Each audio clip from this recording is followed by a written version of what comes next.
Thank you very much for that introduction, Tony. I think you've probably seen a little bit about me on my bio that was published before this meeting. I'm from Grassington in the Yorkshire Dales, but I actually worked in the oil industry for over 30 years, oil, gas and geothermal energy.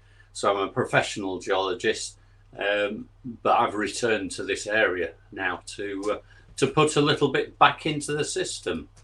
So I'm going to talk about the mines. It's by no means going to be exhaustive. There is such a lot of information out there about the mines. There's such a lot that we already know about the mines, and there's an awful lot more to learn. And that's a little bit of where we're coming from. So that's the title slide. We'll now move on to so for those of you who don't know where Grassington Moor is located, we're in the southern end of the Yorkshire Dales National Park. I suppose quite a few people have heard of Skipton. So Skipton's there just north of Bradford. The map on the left gives you an indication as to where we are in the north of England. And the map on the right gives an indication where Grassington is and where Grassington Moor and the lead mines are located. It's the southern end of southern end of the Yorkshire Dales and the southern end of the Yorkshire Dales National Park. I'm going to talk about, as I mentioned, a brief history of the lead mining in Grassington Moor, by no means exhaustive, but there'll be quite a lot of information as to what the mines are, why they're there, the geological setting. Obviously, coming from a geological background, I want to give it some kind of a setting for the geology that we actually find and a bit of its mineralogy. Then I'll lead on to the finding of Grassington Mines Appreciation Group, why we set it up and what our aims were and how it's developed over a number of years. It's still a relatively new organisation, and obviously with the things that have been going on for the last year, it's been quite difficult, and there are a number of other factors, logistical factors, that have slowed things down. The exploration work that we've already done in the mines, and what progress we've actually made on some of our projects so far. So the Grassington Moor lead mines were not the oldest lead mines in the Yorkshire Dales. It's believed that there probably were some workings in this area that date back to Roman times. However, there's no clear indication of that in Grassington Moor. About 6 miles away to the east of us, a Greenhow lead mining area certainly was mined by the Romans, because there was a pig of lead, an ingot of lead that was discovered that actually had Roman writing on it, indicating, I think it was about 250 AD, so towards the end of the Romanic period. So there was certainly lead being produced from that area. However, there is actually a Roman fort, Fort Gregory, on the edge of in the grass woods, the woods next to Grassington, and so it's highly likely they would have realised that area of moorland adjacent even to the woods did contain veins of galena, but there's no documentary evidence or any remains that we can clearly identify as Romans. So initially the mining, it was first documented in 1464. That was the first document to officially mention mines at Grassington. The mines at that stage were mined by a system called bell pits. There's an image on the right hand side, what would happen is you would dig down through the strata into any lead veins once you realised there was lead there, and excavated them out as far as you could until such time as they collapsed or were unstable. And then you just moved a little bit further along the vein, and then you put another one in. And obviously these use very primitive wingless and the like. They're rather like the very early mines that we used to mine flint in some areas of Britain. So it's very rudimentary. What these led to is a series of bell pits adjacent to one another. Obviously, well, now they're quite obvious because actually you have a series of bell pits in a long line following the lead vein along. And so they make them quite distinctive. And to be honest, you can pick out some of these lead veins from the early bell pits just on things like Google Earth. They're very clear. In the 1600s, it was felt that the people in the area were perhaps not the most technologically advanced, and so Derbyshire miners were brought in to help to start mining. And there's a mention here to an area called Yarnbury, which is literally just out of Grassington village, climbing the hill and right on the edge of the moor. And I'll come back to that on some surveys later on. The plots of lands were subdivided and were referred to as meres. And again, I will talk a little bit more about that later on. Grassington is now known as a tourist village. And many people come here and believe that it was based and the village developed as an agricultural centre. But this is not actually the case. It is a mining village. The reason that Grassington developed to the level that it has and has grown to the level that it has is because of mining. And a lot of people, I must confess, that visit here as tourists aren't aware of that. And that was one of the aspects that we want to highlight to people, that this is an industrial village, in effect, very much like the coal mining villages, really, that were later on. And we want to make people aware of it and learn a little bit more of the underground treasures that there are in this area. I mentioned on there in the 1800, out of 143 men in Grassington, 73 worked as miners. But we have to bear in mind that there would have been other people who were smelters and labourers, particularly on the ore processing side. Women and children actually worked there, breaking up the lead ore. Obviously, there weren't any concerns about using women and children in a very dirty and unhealthy environment. Throughout the 1700s, the mining increased across the moor, and various rich veins were encountered.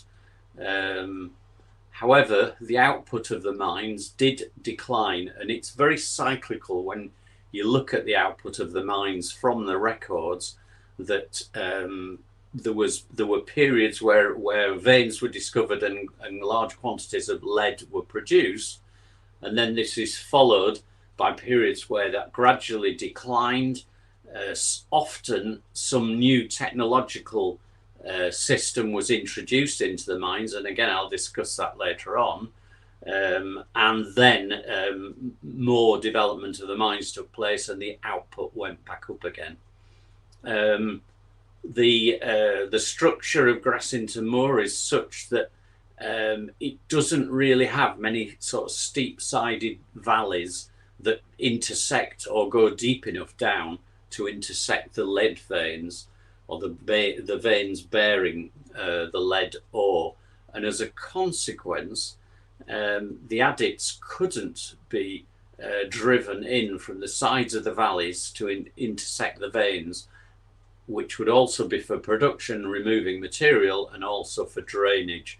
This couldn't take place. There are very few adits on the moor, and most of them do not intersect any of the main veins. So as a consequence, it was predominantly mined by shafts into the ground, and water wheels had to be used, and horse winds to raise the ore, and obviously the wheels as well to provide pumping to remove water from these mines. So it made it quite a difficult area to work in relative to some other areas.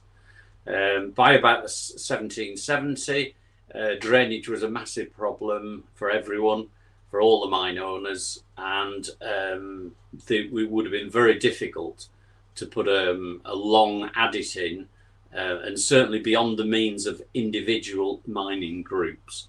So it was looking played out by 1770, but then, as I'll show you, technology did improve and they were able to go deeper. Grassington Moor is quite a complicated area in terms of ownership. It belonged to the 3rd Earl of Cumberland, who was Lord of the manor. It came through his bloodline from the Percys, from one of the Percy, who was one of the William the Conqueror's knights, but it came through to the Earl of Cumberland. However, the Earl of Cumberland was around at the time of Queen Elizabeth I, and they were very much, as you can see from the picture on the right-hand side, they were very, what's the word, shall I say? They were courtiers who played up to the Queen, and basically would do anything that the Queen thought they should be doing just to win favour with the Queen. Now, as a consequence of that, he wasted an awful lot of money. One of the things that he was involved with his brother, Francis Clifford, and also Sir William Ingleby, was to actually finance privateering, in other words, Sir Walter Raleigh type activities, to plunder the Spanish Main. Unfortunately, he was not at all successful, and as a consequence, having mortgaged off his land at Grassington Moor, the actual ownership of the land, he had to sell it, which passed on to the farmers of the area. So that was 39 freeholders were named. Now, nobody's ever managed to trace their successors. The 3rd Earl of Cumberland, and it passed through daughters, in fact, to eventually to the Dukes of Devonshire. They did retain the sporting rights, so for shooting grouse, because it is a grouse moor, and also the mineral rights, but they no longer owned the land itself. It was common land. Now, in 1887, the Devonshires sold the sporting rights to a family called the Blackburn family, and then in 1987, the Devonshires were planning to sell the moor. However, a Commons Commission was set up to study the actual ownership of the moor, because it was contested by a number of local people that they did not own the moor and therefore could not sell it.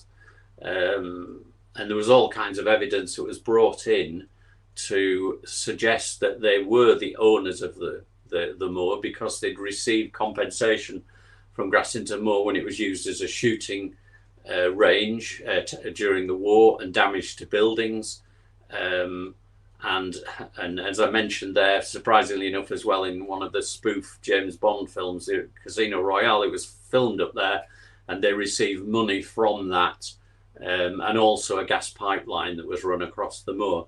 However, it was determined by the court, by the commission rather, the conclusion was that whilst the Devonshires still retained the mineral rights, the sporting rights belonged to the sporting rights belonged to somebody else who now is a hedge fund manager who owns them, and the land itself is common land. So it's a complicated area to start trying to do work preserving monuments up there. So Grassington Moor has quite a complex mining law system, which is called the customary mining law system, and it is based, or it appears to be based, on the similar one that's used in Derbyshire. And since a lot of the miners came from Derbyshire, it's believed that that's possibly how this arrived at Grassington area, where and it obviously was all written to the benefit of the mineral owner, who was, of course, by that stage was already the Cumberland, the Earl of Cumberland at that stage. So the way it was set up, there were disputes were settled at a mining court known as a bar moot. The earliest recorded one is the one at in 1642, but it does make reference to earlier finds. So there is an implication by that in fact there had been earlier discussions or earlier bar moots. They were the responsibilities of the miners and the mineral lord to one another, and they were actually codified or written down at this time, as it was during the Civil War, and the 5th Earl at Skipton Castle actually supported the king, which wasn't a particularly good thing to do. As we know, the Roundheads won the battles, and basically the male line of the Cliffords ended in 1653, and Grassington passed through the daughter, as I mentioned, to her husband, the Earl of Burlington, and then on to the Dukes of Devonshire. Now, well, there's a little bit about meres there. Meres were defined as the units of measure of these. I guess you were in gold industry, they would call them stakes, mining stake. And the size and the duty was actually changed at this time. The principal officer was a person called the barmaster, and it was chaired by the Earl's steward. The barmaster, of course, was appointed by the mineral lord as well. So once again, it was rather loaded towards the mineral lord. Unlike a modern court where the jury should have no prior knowledge of the case, the bar moot relied entirely on the jury of miners and their knowledge to arrive at a verdict. So it was quite a bit different. I'm not a legal person, but it is a complicated system that existed. This is a map, 1781, of the meres, or one area of meres upon Grassington Moor. As you can see, it gives a very clear indication as to where the mineral veins were, running pretty much east-west, and I'll cover that a bit more in the geology section later on. Of interest about the meres is that we can see the names on here, and there are a number of names that, as I am actually a caver as well by hobby, and one of the names you can see very clearly here is Bagshaw. Bagshaw is a very well-known name. There are Bagshaw Caverns in Derbyshire, so again indicating that quite a few of these people had actually come from Derbyshire. They'd bought the rights for mining on these meres. They did not necessarily mine them themselves. Sometimes they would just then find personnel in the area, miners who would work for them to produce the lead. Meres, they had generally about the same size in most areas, and they were from 21 to about 30 yards in length in the 1680s. There was a founder's meres, which were actually the equivalent of 2 meres length for the person who first discovered a mineral vein. There was no restriction on the depth or width of these, but the mineral lord then got 1 mere as well. So anything produced from that as well, was his. Other miners were then allowed. They were called takers meres, and they were allowed to add on to where somebody had made a discovery. So that's why you can see that these meres are very kind of piecemeal, and it would depend on just how much money you had to actually get the rights for it. So that's that. Oops. Now, as I mentioned, the Dukes of Devonshire and their predecessors, actually all of them loved gambling. So they were keen to make as much money as possible out of their estates. and particularly the mineral resources. One of the things to mention is obviously the Duke of Devonshire owns the mineral rights to the Eshton copper mine in Derbyshire, which is the most prolific copper mine in Europe, or has been, which has really given the wealth to allow for the building of places like Chatsworth and the like. But what they were very good at doing is to maximise their income from these places by putting in very competent mining engineers and specialists as their representative in the area, and they would get them, the mining agents, they would get them to put in the most recent technology or the most advanced technology, or to do bigger projects.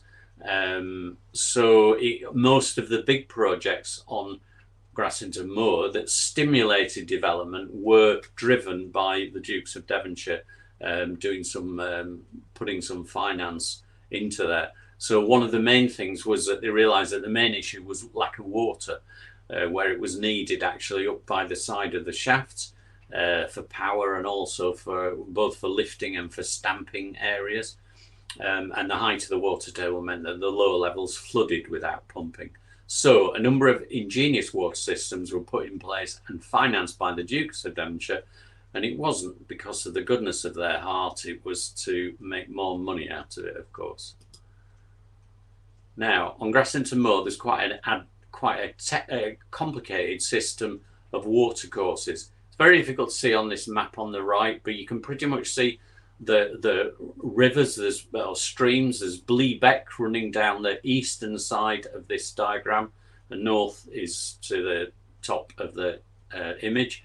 You can see some of the mineral veins are mapped onto it. And in addition to that, these darker lines, DWC, corresponds to the Duke's watercourse. Many people mistakenly think there is only one. There is one that's very obvious, but there were multiple Duke's watercourses bringing water, mainly from around in Blee Beck, which is a beck that runs pretty much most of the year and now runs into a reservoir called Grimouth Reservoir off to the bottom right-hand side of this map.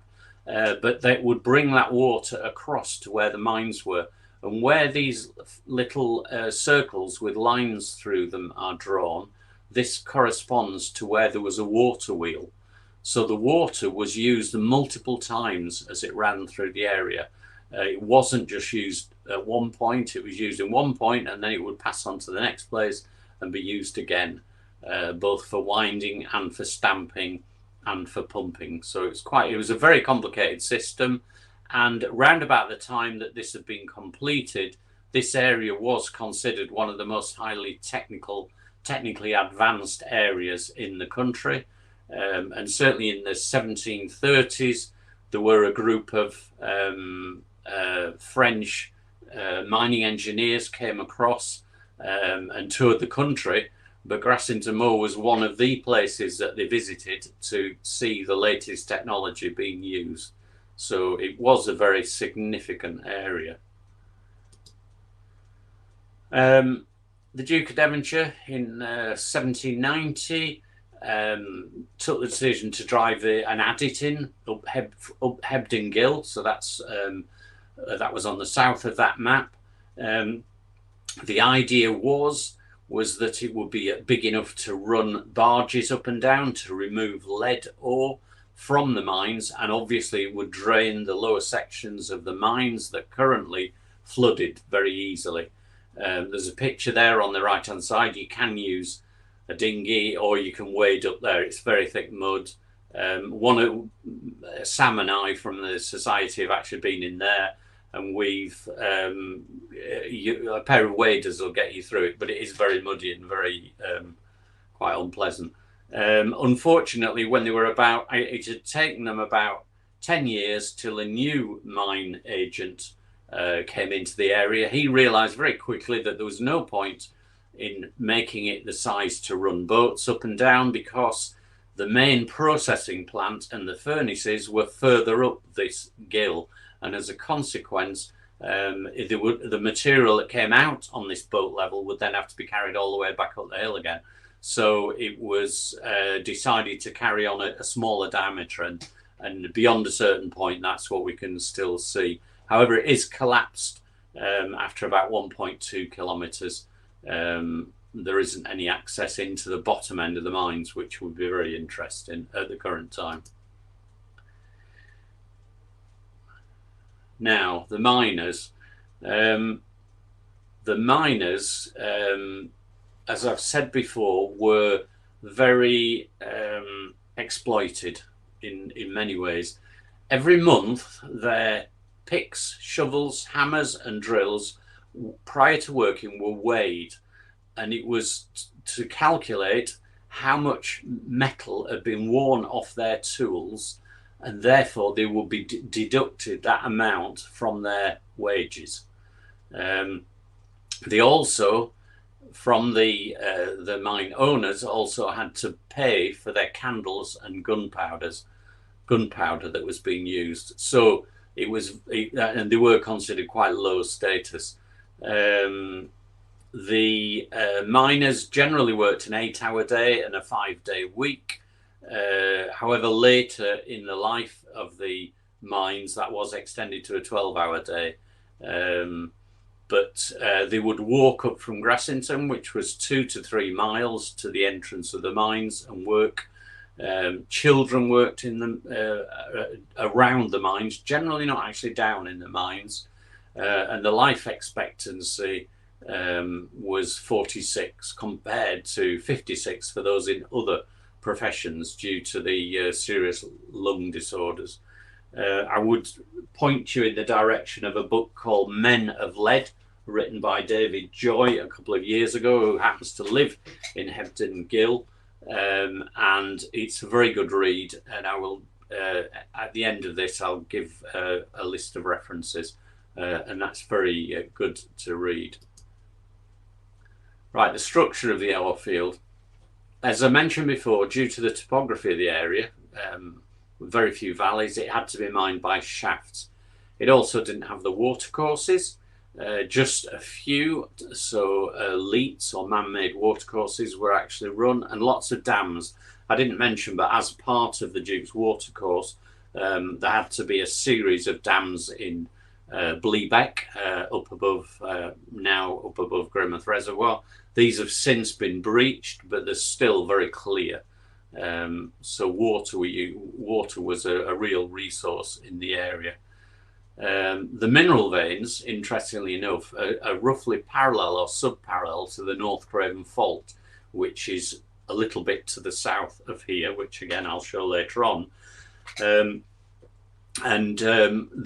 often the veins were actually deposited in these fractures that were parallel. So sometimes they show a little bit of, because a fault line is never a single straight line, it's often a series of fractures, and some of these faults have got small downthrow, but obviously with them being fractures, there were lines of weakness in the rock. They would have allowed the fluids that were carrying these minerals to pass through more readily, and obviously then deposit the minerals as well. There were a number of veins that were Coalgrove Beck, Cavendish and Sarah's veins, so they were quite extensive, 86 metres vertically and 200 or 400 metres laterally. And then also the Bycliffe and Palfrey faults, which we know extend all the way across to Greenow into the lead mining area there, with a much greater throw. A throw is a displacement from one side to the other of a fault, and the displacement in this area is that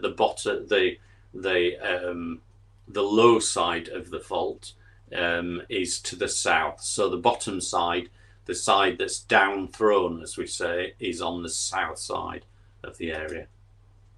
So this is a geology. There's the black circle indicates where Grassington Moor is, just on a map image, and you can almost see some of the workings if you know where you're looking on there. Grassington you can see located in Hebden. Both Grassington and Hebden are just to the north of the North Craven Fault. the predominant structure that runs through the area from east to west. There is a South Craven fault. The North Craven fault runs out as we head to the east towards Greenhow Hill, rather, where there's just an anticline structure, and it really marks almost the southern, very close to the southern border of what's known as the Askrigg block to the north. Obviously, there's a lot more to do with the geology, but this isn't the environment that I'm going to go into to describe the geology. The sequence on the lead mines, seen in the lead mines, is a top shale, a top grit. The miners always refer to plate. Plate was actually what they called shale because it breaks off in a platey way, and it was often associated with coals. And these coals, despite the fact that they weren't very extensive, were very useful because they were an extremely good energy source that was near to where the lead was being mined. The bearing grit, 32 meters thick, so called because, excuse me, most of the ore was found in the bearing grit. I believe that the reason for this is it's quite a porous grit stone, so a very coarse sandstone, not quite as coarse as the millstone grit, but very porous, which allows fluid to travel through it. And that's exactly what will have happened with the mineral bearing fluids, and that's why they were predominantly deposited in the grit. You couldn't have those, you couldn't have it easily deposited, well, you couldn't have it deposited in the shales at all. And you couldn't have very much deposited in limestones because the porosity or the permeability is generally not very, it's not throughout the limestone. It tends to be single features such as cavernous material, which we'll go into. So you do get lead in the limestone, but it isn't as well developed as the bearing grit, and certainly not on Grassington Moor. So the mineralogy, right, the predominant mineral on Grassington Moor was galena. It's a lead sulfide. In this particular area, it was extremely poor in levels of silver. There was one vein that was discovered that had slightly more silver in it. Silver is generally a byproduct of lead mining, but in some areas, such as northeast France, where I lived for a while, it was actually the predominant mines. So you've got the silver mines of Saint-Marie-aux-Mines in that area, because the silver content was really quite high, and therefore made people quite wealthy. There's also rare copper ores. You will find it up on the moor in the spoil heaps. Malachite is green and azurite blue. Again, the big copper mines where you can actually see this still to this day are places like the Coniston copper mines, where there's some pretty amazing formations that are green and blue, and bright green and bright blue. Sphalerite zinc blend, which is or zinc sulfide, which is obviously a zinc mineral, which is quite dark. There was actually some zinc carbonate as well found in the area a little bit, but it wasn't developed on Grassington Moor. It was Malham Moor where that was actually exploited for a while. That's calamine, is the common name for it, and it was used for paints and the like. Now, the gang minerals were the ones that weren't useful to the miners at the time. They were worthless at the time. So the predominant one is barytes, barite. Barium sulfate has a slightly, well, has a high density, similar to galena, so it feels quite heavy, but it couldn't be used for anything at the time. The other mineral is fluorspar or fluorite, or blue john if you're in Derbyshire. In this area, it tends to be yellowed as a fluorspar rather than being purple colour, or jaune, or tends to be jaune rather than bleu. And these had no commercial value at the time. Now, since then, since the mining took place and the spoil heaps have been left there on the moor, these have actually been reworked, because fluorspar and fluorite is used as a flux in steel making. It helps to drive the impurities out. And barite or barytes is used extensively as a weighting agent in the oil industry for drilling fluids, and also it can be used as a whitener in paint as well. So they did have value afterwards. On the bottom left hand side, you can see a few cubes of galena.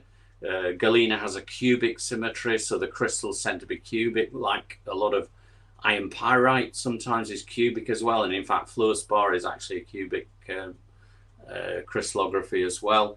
And on the bottom right hand side is an image of barytes, barite. That's referred to as coxcomb barytes, and you do find quite a lot of that lying around.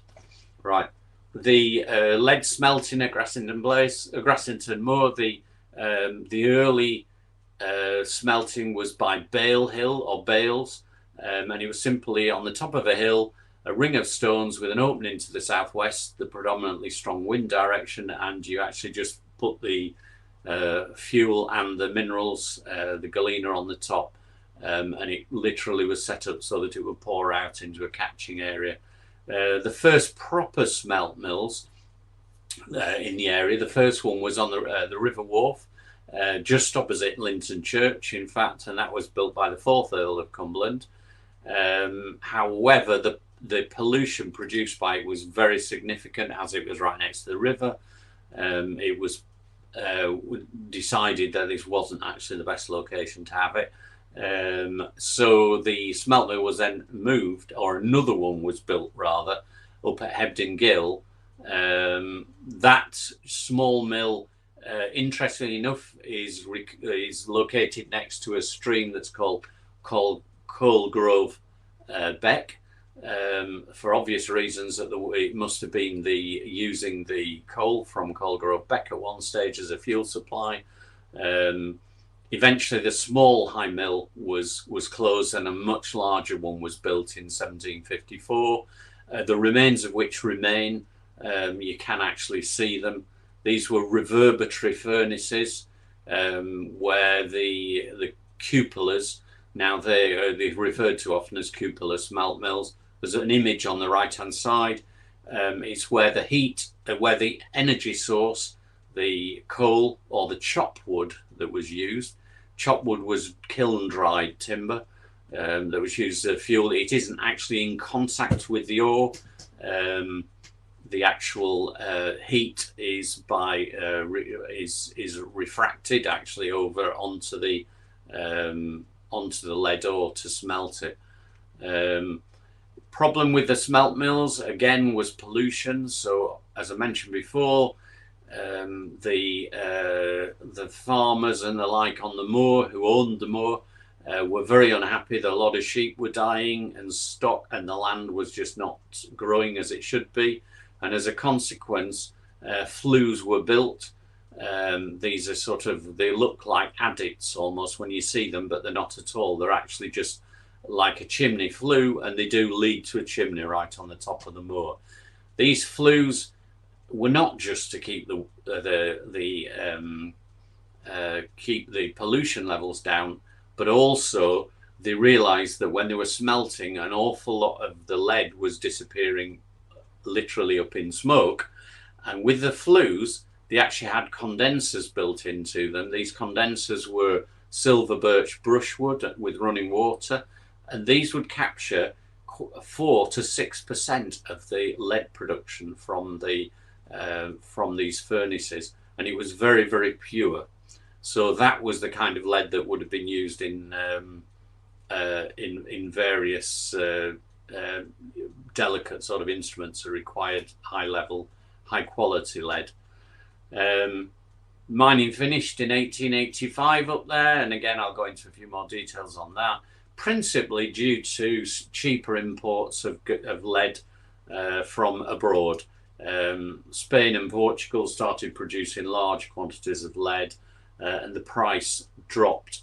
The protection that there had been, the import duties as well on foreign lead, was decreased, and as a consequence that really knocked the lead mining on its head. And the last ore actually that was smelted here actually came from Buckton, further up the wharf. This is the chimney that's still up there. It was repaired in the 60s by EurGeol Mining Research, a group which used to have a very well-developed museum in EurGeol on the border with Lancashire.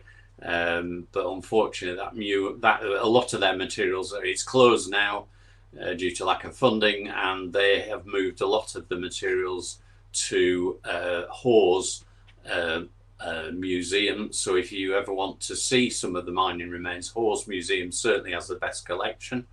But not only did they explore the mines and research them a lot, they also did repairing work of these the number of smelt mill chimneys in the area, and also other features on Grassington Moor as well. So this is a map. I mentioned Yarnbury. Grassington is just to the south, west, down here, and on the top of the map you can see, you can almost plot the mineral veins with the colours there. The lead mines have been very well documented on the surface. A gentleman called Mike Gill, who is the recorder for the Northern Mine Research Society, he's published many books on the mines, of different mines, but specifically on Grassington Moor in 1993 he published a book about the mines. A lot of original information in there that he obtained by studying the Duke of Devonshire's records, the Chatsworth Estate records. So again, that's another book that I would thoroughly recommend that you buy. It is still in print, and you can get that from the NMRS. One of the other things that they've done, and if you visit their website, you can actually pull a map like this from their website, and you can click on it and actually get information about each of the mines. Now, one of the things that took place, I mentioned about the dams being constructed for water power. Another thing that actually took place on the moor as well was that long steel ropes were used to connect the water wheels to a multiple of mines. So one water wheel could actually be used to power winding and pumping on other mines adjacent. It didn't just have to be the mine it was right next to. And again, you can see the remains of where these steel ropes ran over the moor. And again, it was very advanced technology up on Grassington. I mentioned already about the closure of the mines. There was obviously reprocessing of the spoil, and people did try to reopen them in the 1900s, but basically nothing further from about 1920. There was no further proper mining that took place. There's been very little exploration of the mines up on the moor. There was some by what was called the British Geological Association, the BSA. A guy called Bob Leakey was very fundamental in this. Was exploring them in the Second World War underground. He was trying to look for cave systems, and a small amount by the ULSA, the University of Leeds Geological Society, and then Bradford Pothole Club, the NMRS also. But what we found is many of the shafts have been untouched because the technology for descending these vertical shafts was in the past a lot more complex than it is now. People descended on ladders, needing lifelines and large teams of people, whereas now with single rope techniques we can abseil and prusik, and a team of 2 people can explore some of these shafts. One of the things that we identified was there were many shafts up there that are uncovered, and there are quite a few that just have wooden sleepers across the top of them, which were put there in the 60s. And are rotting away. This is the only photograph that we managed to find of the mines, and this is Old Moss Mine, around about 1880, to give you some indication of what it must have looked like. On the right hand side you can actually see where the wire that was used for power that came from one of the water wheels. Probably one of there was a huge water wheel up there at one point, which is all gone completely now. But that wire would have run all the way back to there for winding people.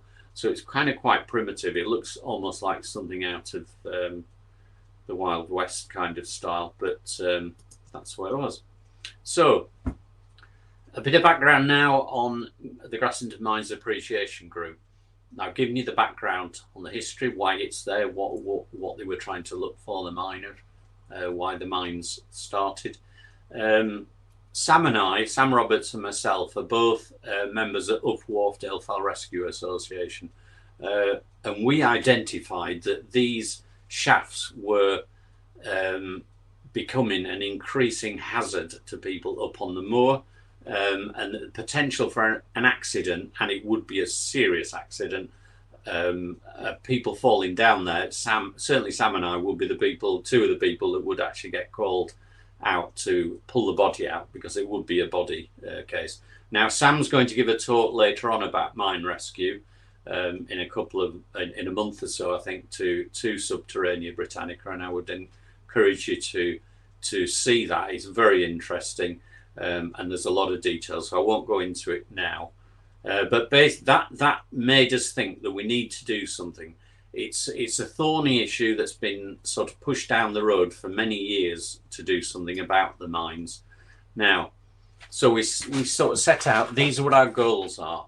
So that to record and explore, where practical, conserve the surface and underground lead mines across the moor using modern technology. One of the things we have spotted is that there are some inaccuracies within surveys, because obviously the surveying techniques used in the past were not quite as accurate as the current technology, and we can record them. We can record what's happening in the mines by photography, which is something that's never taken place in the past. Obviously things like use of GPS for locations, and LiDAR or radar surveying techniques give a much higher level of precision than was ever possible in the past. Surveys were made at the time by the people who had the mines, but they were obviously not of the same standard as what we can obtain and make nowadays. The other thing really was to protect users, animals and members of the public from coming to harm, because it is an area that a lot of people visit. In fact, every day I would say there will be at least 50 people up there walking around, not necessarily on the mines themselves, but on a lot of the roads round about. So the potential for an accident up there is quite high. We wanted to understand a bit more of the mines, to know what was up there, to kind of go into our fell rescue database as we've got for the natural caverns in the area. We wanted to have a similar thing for the mines, and then to increase public awareness and educate people a bit about the Grassington mining heritage, as I mentioned. And we tried to work with local community authorities and the mineral right owners, which we really could have chosen a lot easier area. This area is very complex in that respect. The group, we've got an enthusiastic membership. We've got about 93 official members that have joined through our website. We've got an active Facebook group with things going on all the time. We've got a couple of weeks' time, we've got an online lecture regarding all about the Coniston copper mines. We've already explored quite a few of the mines. And if you want to go to our website, you will be able to find information on some of them and the like. And then we've got various, we found ourselves in a position where we're able to work with Yorkshire Dales National Park, because this is in a national park. We're working with Chatsworth Estate or Bolton Abbey Estate, because that's they're the mineral right owners. And then we've got support from yourselves at Subterranea Britannica and the Council of Northern Caving Clubs as well. So we're doing, and we've got private grants that have actually been given to us for putting fences around these shafts.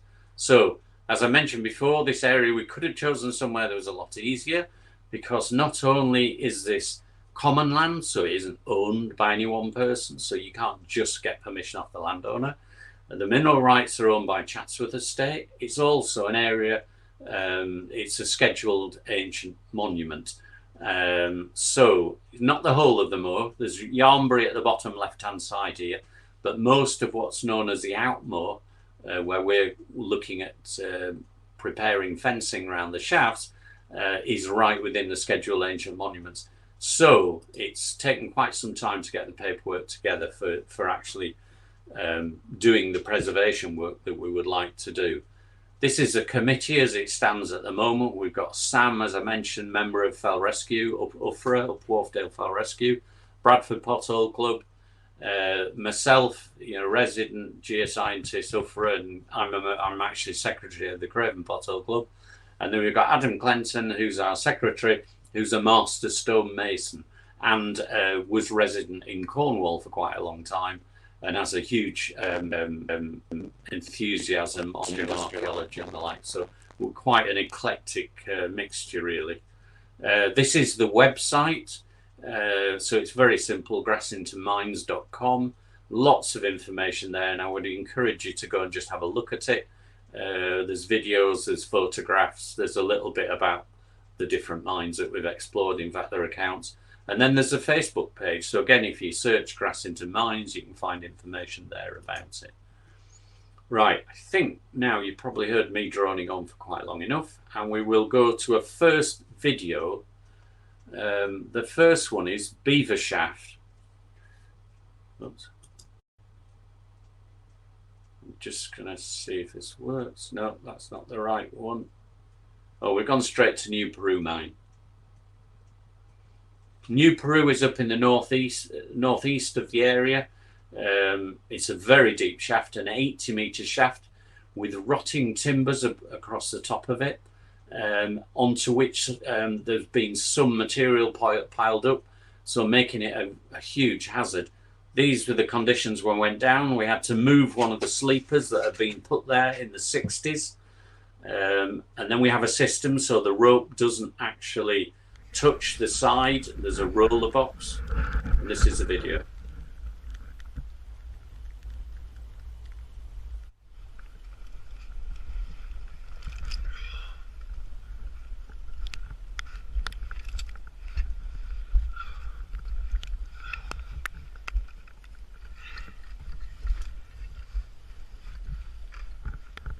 The quality of stonework in these mines is phenomenal.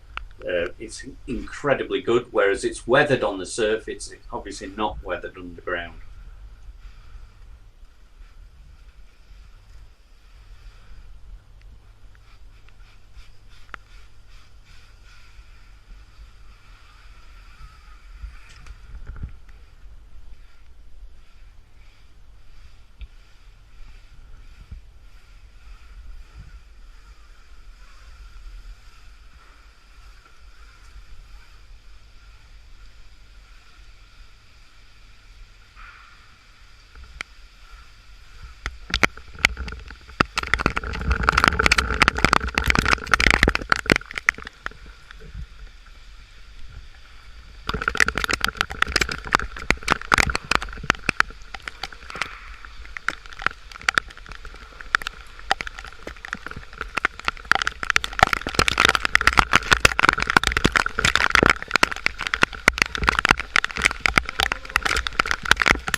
About 80. So, I mean, how much further from here? Oh, probably another 30, 40, maybe. Yeah, I just think the rope's going to let me know.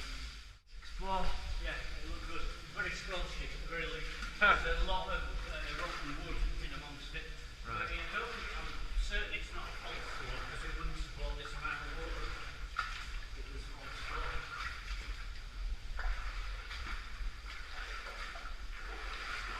See, the water's nice and clear. Yeah.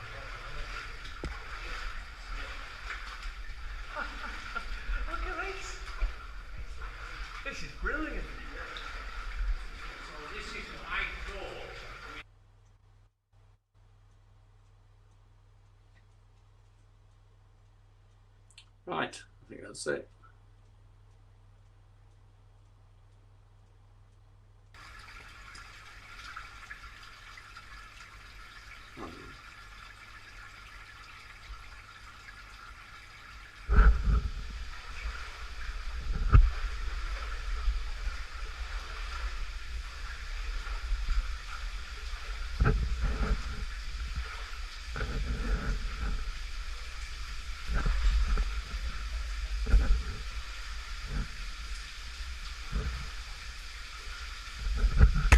You ready?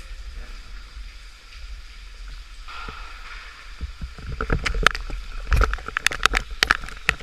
Okay.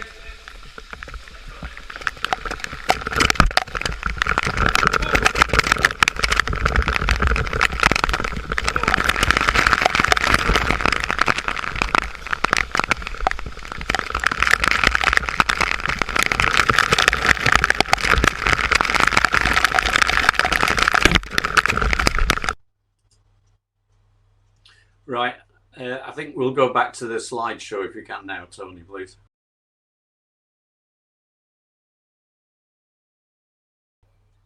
Brilliant. Okay, I think we've seen enough of those of that. It gets quite noisy, and the beaver one is not as we can manage without that. So I'll move on to the next one. So right, some of our work. So as you can see there, we're fairly hands-on type people, both from a caving and a rescue background. So we will first assess a mine. We will lower a camera down a mine on the end of a piece of string, or rope rather. Generally, the reason for that is to assess the state of the collar. The collar is where the stone cladding meets the rock. Some collars were made of wood, and they've obviously rotted away quite substantially and are quite dangerous, and have caused quite a few of the old mines to collapse. But where it's a stone cladding that then sits actually on the rock itself, we can assess how stable it is, and decide whether we're going to go down. So we don't just go down without really thinking about it. As you can see on the image on the left, we come across some very interesting passages, a lot of timber, which the majority of which is quite rotten. So you have to be extremely cautious.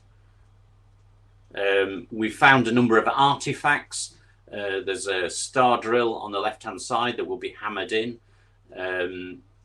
At the top in the middle, that's where the miners have reached in with the fingers into a clay area to grab clay to stand the candles on. So you could still see the finger marks.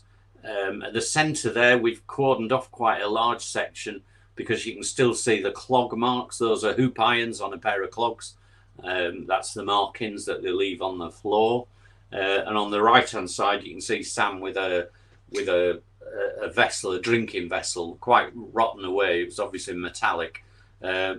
Any of the artifacts that we've discovered, we've left in place. And if we found any of these things like the finger marks or the clog marks, then we've cordoned them off. We've put barrier tape around them so that they won't get damaged.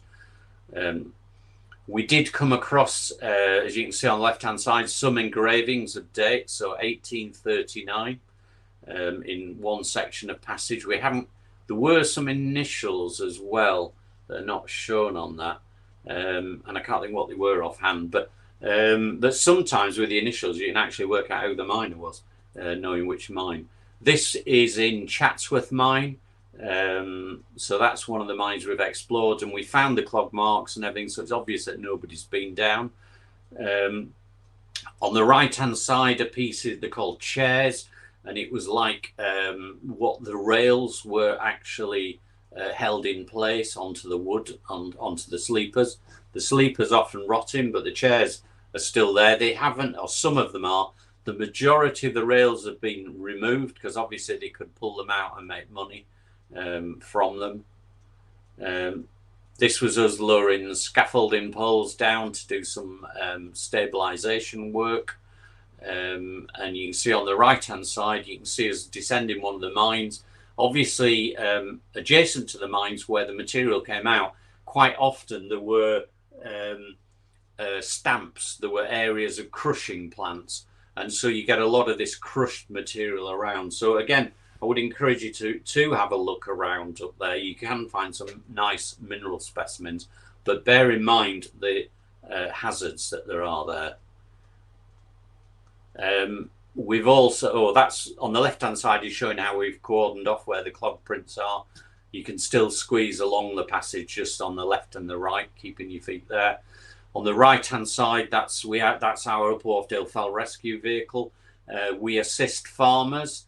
In this case, a sheep had fallen about 10-12 meters down a small unmarked mine shaft. The sheep was down there, so we just belayed onto the Land Rover and I abseiled down, put the sheep in a cargo net, and then we pulled it out. So we are helping the local farmers. So it is a hazard, and again, I said Sam will cover this when he talks to you about mine rescue. Preservation. This was the summit of Chatsworth shaft, the one that those images came from. And if you just look in the middle, you can see a wire and a piece of a sleeper. And basically, the sleepers were put there in the late 60s. They are rotting away, and then they put stones on top. So it's very, very disguised. Right underneath it, there's a shaft, 146 feet we've got on that one. You can see beautiful stone cladding, and you can actually see the collar where the stone sits on the rock. They're not all as good as that. Adjacent to the entrances, where there wasn't a way to get power from a water wheel, they used horse winds. There's an artist's impression on the left hand side. In fact, that's powering a stamp on that particular image, which is a crushing plant.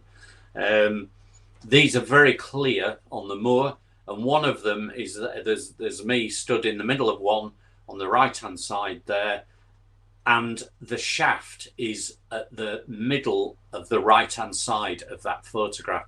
It's been covered with sleepers that are very rotten, and then covered by material, making it nice and grassy.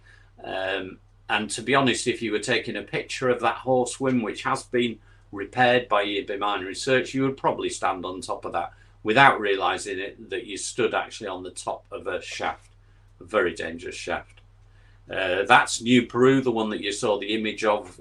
We descended it in winter time, so some of them don't look quite so bad, but in those snowy conditions, obviously, again, you can walk across a flat area of snow and not realise there's a shaft. And that one's 262 feet. So there is no way we would be recovering, pulling a person out of there. We would be recovering a body out of there. So we clearly needed to do something about it. And so what we're planning to do is to put fences around these shafts. We will, at the current time, we're planning to do it around 15 shafts. But getting permission has been exceedingly slow to actually do the work up there. That's another shaft, West Peru. We've already seen the West Peru video, so we won't watch this one. We'll go straight on to the next slide.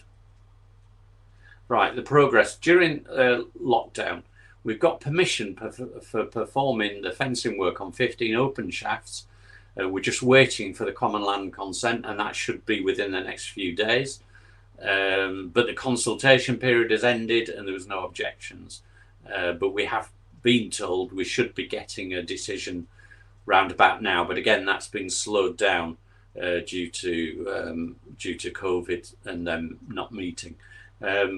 We've now got all the funding in place for purchasing the material to do this work.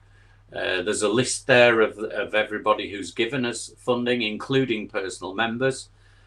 We've got sponsorship from a number of companies. One included is a gas monitoring company.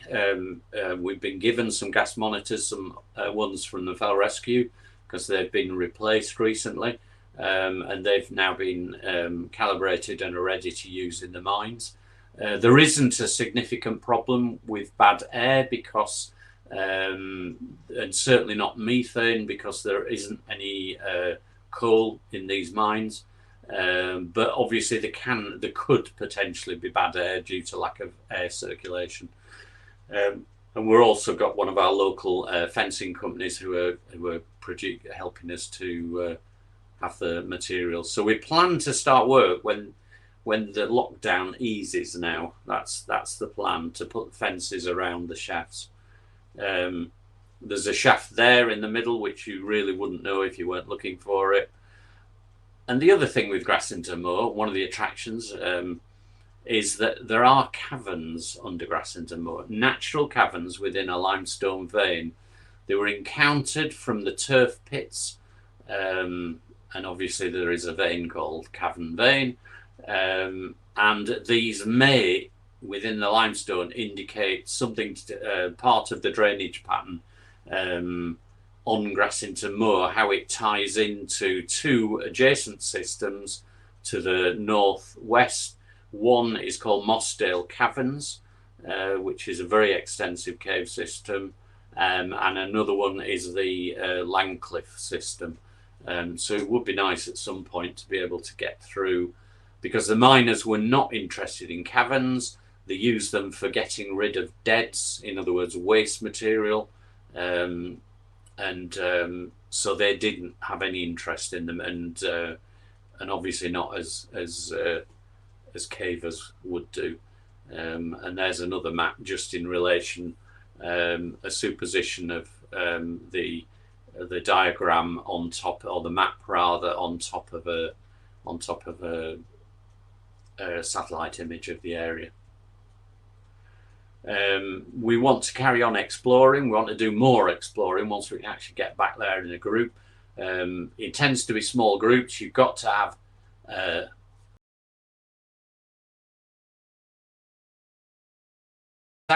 right, okay, fine. We're going to continue exploring and documenting the historic lead mines on Grassington Moor. There is a lot of interest in it locally, and I would be extremely... I do feel that people will from other areas of mines roundabout will be requesting our assistance for putting fencing. So we're going to put fences, we're going to put a collar around Chatsworth, we're going to improve it, potentially allowing access to people to look at the mine. And then, so if you wish to join us, please look at the Grassington Mines website. And at that point, I'm going to finish, because it looks like I'm starting to have... I was on my last slide anyway, but it looks as though I've got problems with my microphone.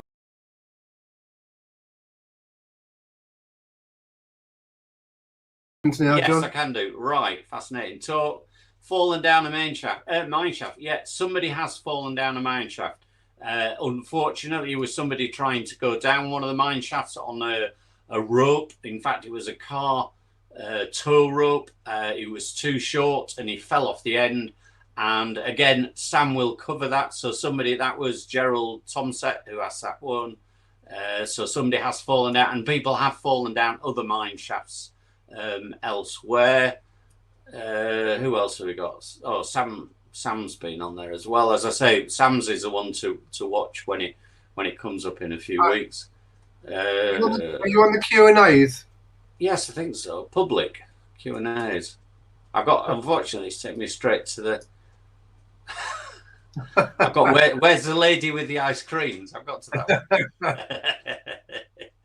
Unfortunately, no ice creams. There was plenty of ice on the pictures. When you find a shaft with dangerous coverings, do you erect markers or warning signs? Well, unfortunately, at this stage, we can't do that because we're not allowed to put any kind of barriers up or anything around there. There are signs as you enter the moor to say, beware, this is an area of mine shafts. And so it's very much recommended that you stay to the well-marked footpaths at the current time.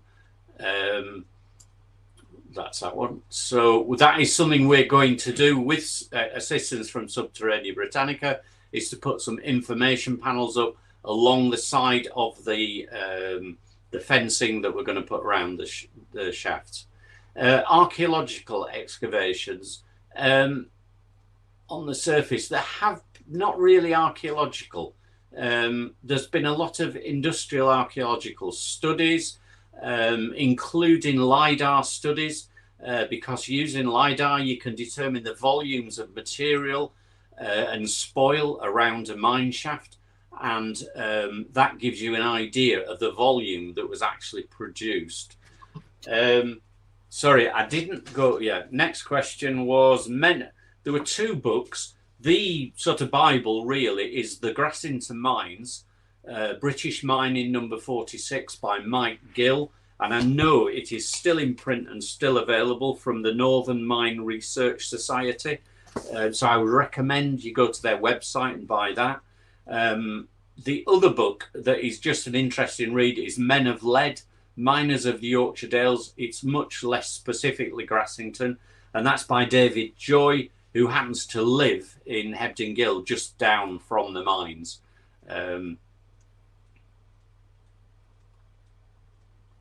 Right.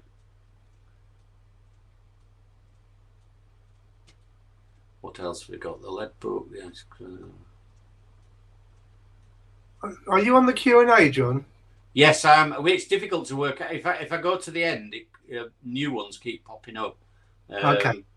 Who do I need to gain permission from? And this has been very thorny because we had to approach the landowner. And basically, Grassington Moor, there isn't a landowner. As I said, it's common land. It's run by a Grassington management group with a representative from the government, who is a Yorkshire Dales National Park person who chairs it, and they also host it. So we had to basically get permission from them. We also had to get permission from Yorkshire Dales National Park and Historic England, and it was the Yorkshire Dales National Park archaeology, head of archaeology, who had to come and agree with what we're doing. So it has been very, and obviously then putting the finance into place for doing it as well. So it's actually been, and it is a scheduled historic monument. So there were we could have chosen a far easier area to work on than this one. This is probably the most technically difficult. I know that ERB Mining Research had to put a lot of effort into getting permission for restoring the chimney, the smelt mill chimney, and for restoring the win, the horse win, because of this issue with land ownership and the unknowns in it. Any of those videos that I didn't show, you can actually watch them from our website. So I'd recommend again that you go to the website. Like books. Do you think we'll ever get down into the turf pits? Might do. It's certainly, as a caver, it's certainly a bit of a carrot on the end of a stick to us. There are old tramways on the moor, and in fact the picture that I showed earlier on of the miners stood around an entrance, they were actually local thespians because they were doing a play that was about mining, and they stood around the entrance of what was a tramway, and so you can actually visit it. It does have a plaque in front of it. All the shaft. There's a question as to where we got the roller box from. We actually had that donated. Some other people were using it and no longer needed it, so it was being thrown out. So we got it. It does work very, very well. The shaft, the deepest shaft we've been down so far is about 84 meters, so that 267 feet, which is fine for abseiling down, but it's an awful lot of prussicking when you're going back up again. It does take quite a long time, but at least it's a lot easier than climbing up ladders. Now, I don't know anything about Great Country Addit in Cornwall, I'm afraid. I don't really know Cornwall. There should have been a NAMHO meeting in Cornwall last spring, and we were intending to attend and do a presentation. Whenever that is rearranged, then we will participate in it now. So we will learn a little bit more elsewhere. Would the miners extract galena as well as silver in the French silver mines? Certainly, yes, they did. There were also arsenic minerals. It's called the Val d'Argent at Saint-Marie-aux-Mines, and it's Silver Valley, basically. And that's the reason Strasbourg is called Argenteratum in Roman terms, because it was Silver City. Any plans to dig at the collapse at the end of the drainage adit? It's tempting. It's tempting. There are so many other things to look at. Ecton, yes, sorry, I spelt it wrong. It was the Ecton copper mine. Somebody's correcting me, which is quite right.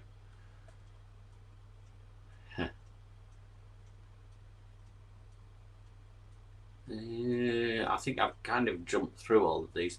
The pits do, the mines do collapse over time. As I mentioned before, it tends to happen when when it was wood that was used for the collar between the surface walling and the natural rock, and they do collapse. Some have collapsed. In fact, I know Sam was up there yesterday looking at one that we thought would be interesting. It used to be open in the 40s, but has collapsed since then. So you do have to be extra. They're not things you can go down lightly at all.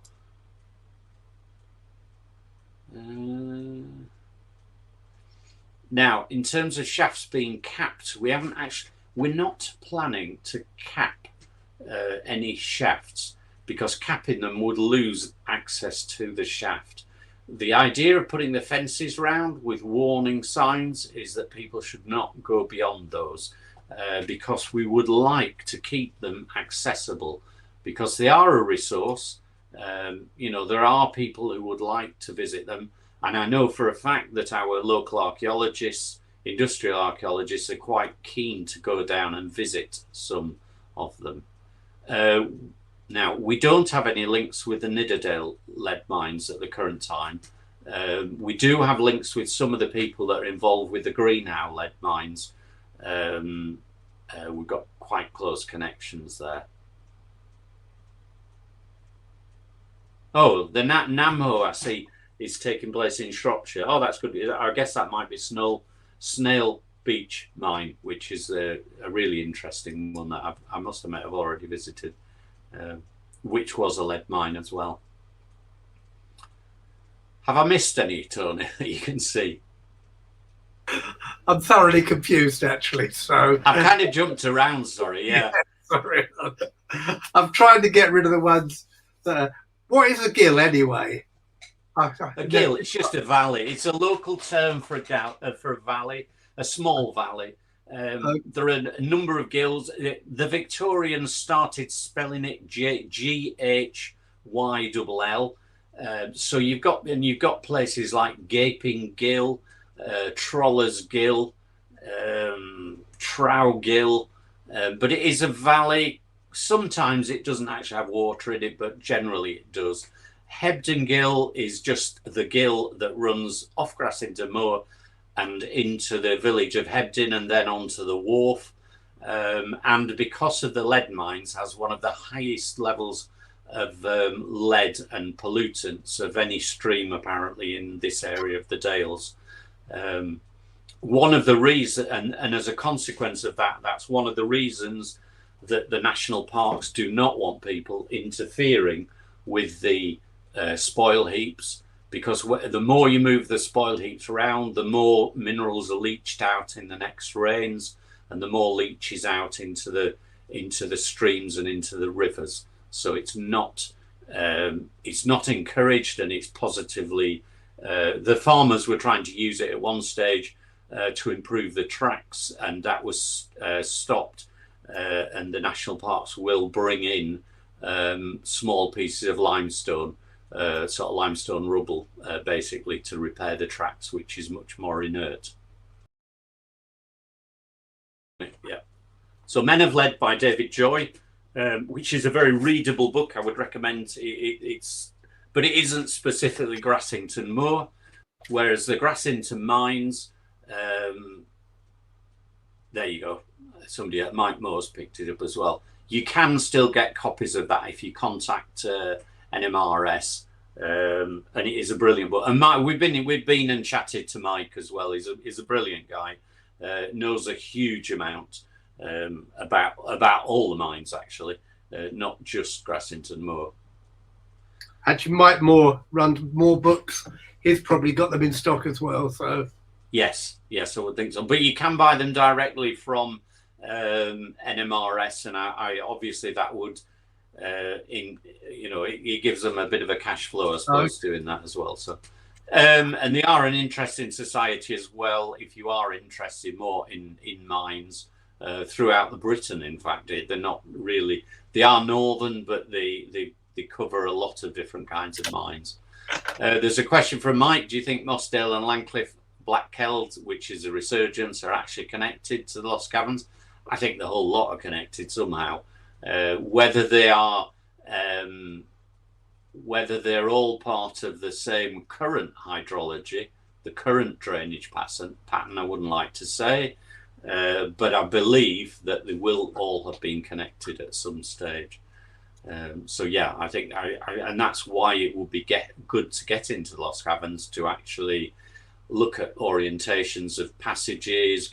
I have the feeling there will be passages that the miners just never weren't interested in, because open space was of no interest. It was generally not associated with lead veins, and so they had very little interest in it. What they would tend to do is break the formations out and sell them.